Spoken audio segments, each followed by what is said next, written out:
Hello and welcome to the Coastal Edge Consulting channel. You know what I've been thinking about lately? If you scroll LinkedIn or listen to conversations about work and leadership, it can feel like everything is falling apart. There's a lot of talk of burnout and disengagement. Even myself, I've talked a lot about those things. Leaders are stretched and possibly thin. Employees are exhausted and they're quietly quitting, as are leaders. A lot of that is real, but I also realized something about my own content. I talk a lot about what's broken, and I don't talk nearly enough about what's actually working and the positive changes that I've been seeing and hearing. Some really positive shifts are happening in teams and organizations. They're not these big flashy things, but they are meaningful. And in my career, I've seen a lot of shifts in leadership and the demands on leaders and what we consider the most critical skills that leaders need to have. So today, this is less of a warning and more of a reflection, just a conversation about what I'm genuinely seeing going well in the world of work. Before we dive deeper, please take a moment to subscribe to my channel. If you could like the video and leave me a comment if you find this content valuable, your support will help me to continue to make these leadership videos. Now, let's jump in.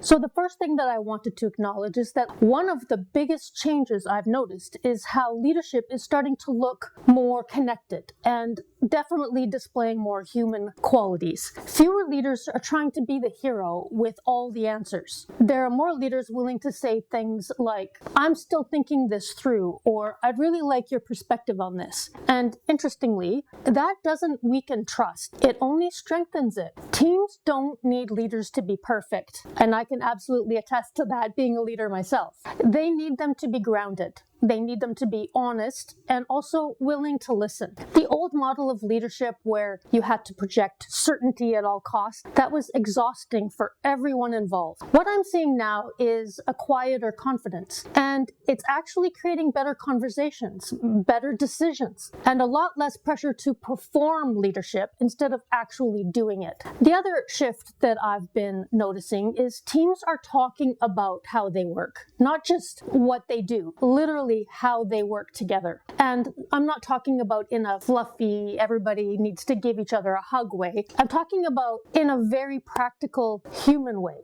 Things like, how do we make decisions when there's tension? What do we do when people are overwhelmed? How do we want to communicate when things get stressful? This could be related to setting team guidelines or principles, or maybe even setting some team norms. And I want to share a really simple practice from my own experience that I feel made a big difference. At the start of my meetings, we do a quick check-in. Sometimes it was just one word. It could be a word like focused, tired, distracted, hopeful. Other times it was a little deeper, like what's on your mind as you come into this meeting that might be draining your energy or your attention. There were no hard rules, no pressure to overshare. People could even pass if they didn't feel they wanted to share. Everyone had the choice to keep it light. They could also go deeper if they wanted. But what it did was quietly change the room. Instead of pretending we were all neutral and perfectly optimized professionals, we acknowledged the reality. People show up carrying things, deadlines.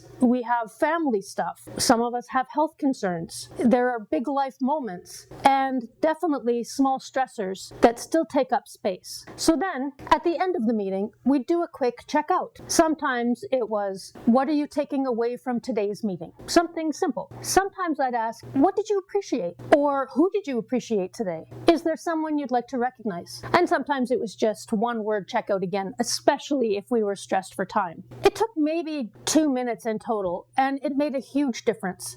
People actually felt seen. Meetings felt more intentional, and as a leader, I had a much better sense of the actual energy in the room instead of just guessing. It wasn't therapy, that's not what I'm talking about, and it wasn't forced vulnerability. It was just acknowledging that we're multifaceted human beings, and that how we show up to work is shaped by what's happening in the rest of our lives. Another shift is that productivity is actually being redefined, slowly, but meaningfully. For a long time, productivity only meant being busy.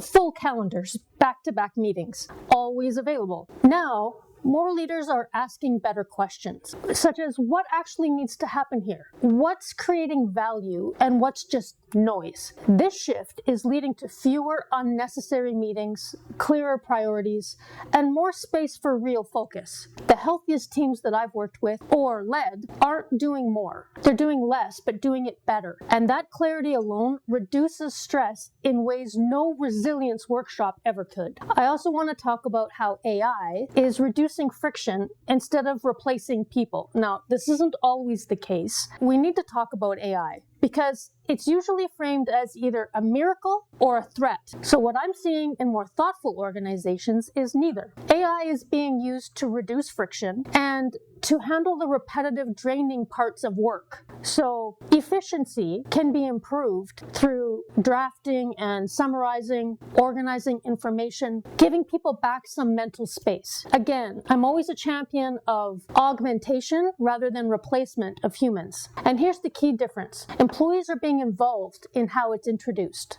When people understand why a tool is being used and how it actually helps them, then that fear will drop. It will go away. And resistance drops. Adoption will also go up. It's not magic. It's good change management, even if no one's calling it that. And then the other shift that I've noticed is that compassion is becoming a core leadership capability. So this might be the most encouraging shift of all. Compassion is no longer being talked about as a nice to have. It's being recognized as a real leadership capability. Not compassion as in lowering your standards, but compassion as in understanding context, leading with curiosity, empathy, and acknowledging that people are navigating a lot. The world is a lot right now. The leaders who do this well aren't weaker. They're actually considered to be steadier. Their teams will trust them more. And when things get hard, which they will, and they are, those teams adapt faster. Compassion, it turns out, is incredibly effective. So here's my closing reflection. Yes, work is complex. Leadership is always going to be demanding. And the pace of change doesn't seem to be slowing down. But I don't think the story is all burnout and dysfunction. I think something quieter and better is emerging. We need to be positive about the future of leadership. Leaders are becoming more human. That's a great shift. Teams are becoming more honest. Who wouldn't want that? And organizations are slowly designing work that works for people. Sometimes the most impactful leadership shifts aren't big initiatives. They're the small, human practices that change how people experience work. So if what I've shared today reflects what you're seeing too, I'd love to hear about it in the comments. Share your own perspective. And if you're interested in more thoughtful, grounded conversations like this, with some realism and a little bit of hope, feel free to subscribe. I'd love your support. That's all I have for today. So don't forget to keep on striving, and I'll see you in the next video. Bye-bye.